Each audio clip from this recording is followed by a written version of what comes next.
Oak Island's biggest shock yet, a metal discovery that could rewrite everything we know. The hunt is getting intense, and what they've found so far might finally point to the treasure's location. Leaked clues hint that this time, they might actually break through, unearthing secrets buried for centuries.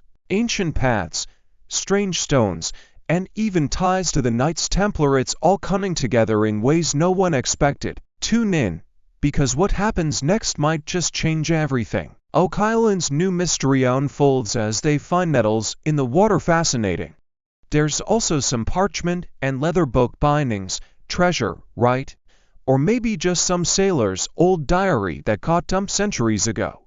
Either way, Marty's staying positive, and honestly, you've got to admire his spirit. Even when it's just old bits of wood, he's convinced they're a step closer to some grand reveal.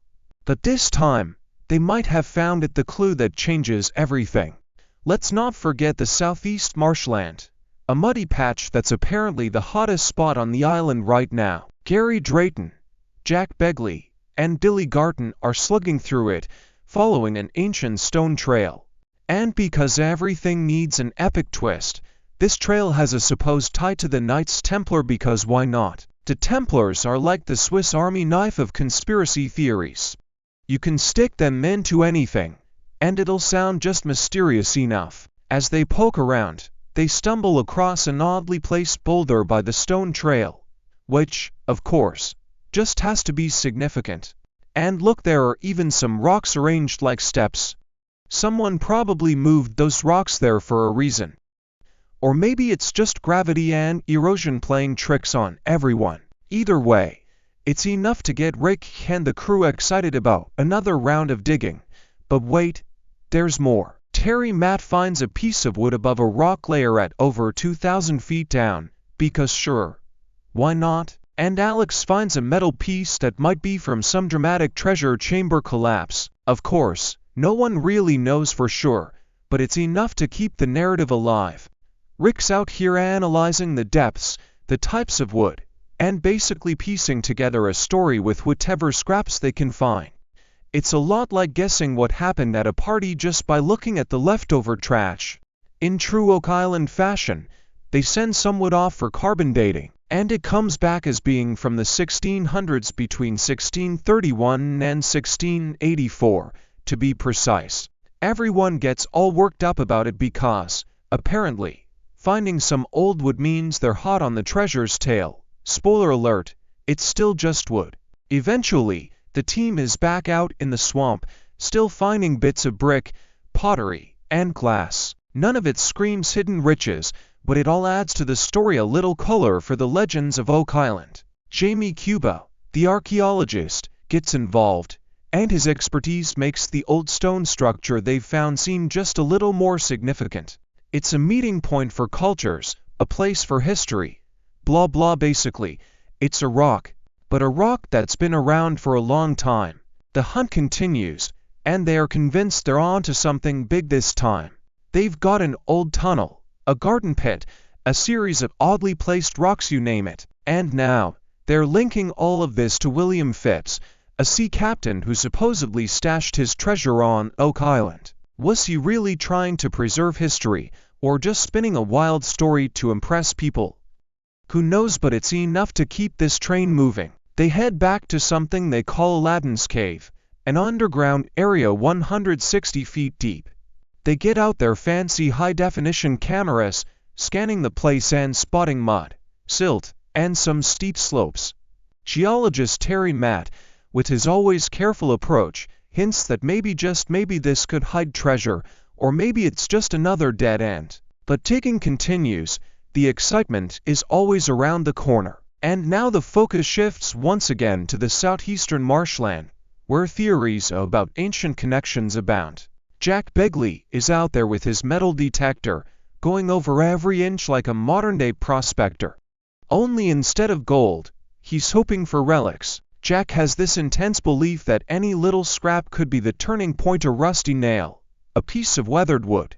The search for treasure continues, and Oak Island's mysteries only deepen. Each discovery has a story, or at least that's how they spin it for the cameras.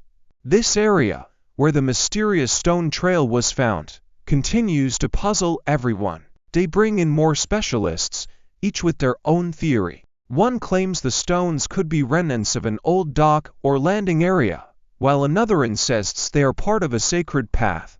These rocks have heard a lot of whispers, and now they are stuck in the limelight, center stage, as people from different walks of life give their takes on what they could mean. And while all these experts throw their ideas around, the Leginas stand by looking contemplative, probably wondering how much longer they need to keep nodding along before getting back to digging. Jack Begley searches the marshland, hoping the next find will reveal more of Oak Island's secrets, the unsolved puzzle.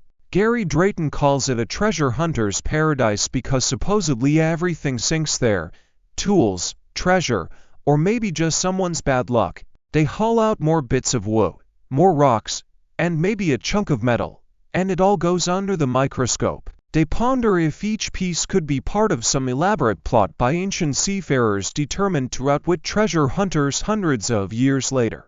It's amusing, really, thinking of these supposed cunning builders might have gone through all this effort just to leave random clues buried in a swamp. It's been like this unattainable beacon for years now. Every new shaft is supposed to bring them closer, yet every single time, there's just more dirt, more rock, and maybe an old, splintery piece of wood. Still, the crew's belief that they're almost there is unwavering.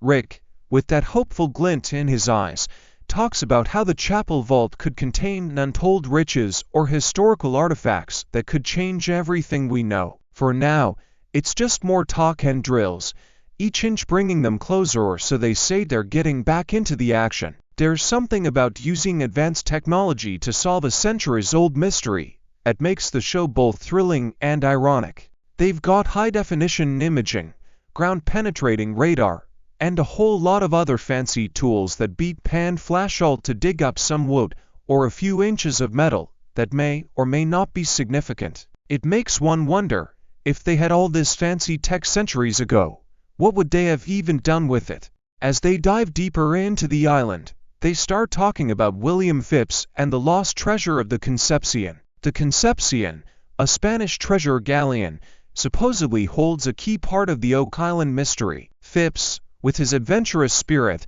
apparently hauled up treasures and decided to stash them somewhere secret, and, of course, Oak Island has to be a part of that equation.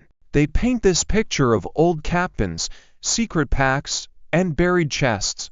But at this point, it's hard to tell if it's historical evidence or just a plot for another pirate-themed drama. They keep finding these weird rock formations, lines of stones and clusters that look too neat to be natural. It's almost as if the rocks are taunting them, placed just right to seem like they mean something but vague enough to be infuriatingly inconclusive. They bring out more experts, who suggest everything from old markers for treasure to natural formations, and the guessing game continues. Are these just accidents of geology, or some cryptic messages left behind by cunning treasure horrors? Well, that's for the next episode to ponder. Craig Tester, the ever-patient analyzer, brings a kind of grounded reality to the show. He talks to the lab techs, looks at the carbon dating results, and seems to be the only one not getting swept up in the constant roller coaster of "we found it, maybe not." When they find another piece of wood and it turns out to be from the mid-1600s, he knows what this means. Nothing definitive, but enough to keep the story alive. When the team heads to the stone-paved area near Nolan's Cross, they seem even more convinced that they are onto something major. They bring out the detectors, they find metal, and the speculation runs wild. Perhaps this was an unloading zone, a place where treasures were offloaded and hidden. The theories get more elaborate. Maybe there were secret societies involved. Maybe the Templars, maybe pirates. It's all on the table. Geologist Terry Matt, ever the cautious one, says there might be something down there, maybe treasure, maybe something else. The uncertainty is palpable. They don't know what's down there, but the thrill of the unknown is enough to keep them going. They send in the sonar scanners, mapping every nook and cranny, hoping for a hint of something that's not just rock or mud. It's painstaking, and it's slow, but where slow is just another word for progress, Oak Island keeps delivering just enough to keep everyone hooked. A piece of metal here, a strange rock formation there, a bit of parchment, or a few drops of mercury in the water, it all adds up to something that feels like it could be significant, but never quite is. The real magic of Oak Island might not be in what they find, but in the fact that they keep looking. The cameras keep rolling, the drills keep digging, and the Leginas keep hoping that the next layer of Earth will finally reveal the truth, that there's always another episode, another Lee, another glimmer of hope, and maybe, just maybe, the journey is the treasure itself, the promise of hidden riches, the thrill of the search, the camaraderie of the dig. That's what Oak Island is all about. But what about the destruction of Oak Island?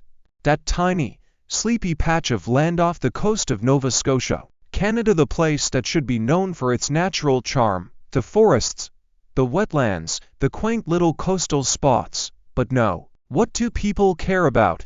Some mysterious treasure that might be there somewhere. Probably, or not. Now, the island has folks from all over scrambling to dig it up, fueled by every half-baked theory that's popped up since the 1700s. Then there's the wildlife, birds, mammals, fish. Oak Island has its share of critters, or, well, it had its share. Heavy machinery and humans stomping all over the place. Not exactly what the doctor ordered for a healthy animal habitat. The noise alone is enough to make even the most patient squirrel pack up and leave. And let's not even get started on the nocturnal creatures. Ever try to sleep with blinding lights shining everywhere? And birds, forget about it. They're not nesting anywhere near that racket. It's like taking your favorite hiking trail and setting up a construction site in the middle of it. Good luck spotting anything besides stressed out humans. The team's focus shifts to the environment, where every dig leaves its mark. The environmental impact and cultural costs are real. People have lived there, built things there, left traces of their past, maybe even more interesting than some long-lost pirate gold. But here's the deal. In their quest to find something shiny, they're pretty much bulldozing over everything else that might be worth preserving. Removing chunks of soil and messing with rock formations doesn't exactly do wonders for preserving historical artifacts. We're losing pieces of history in the name of maybe finding treasure. How's that for irony?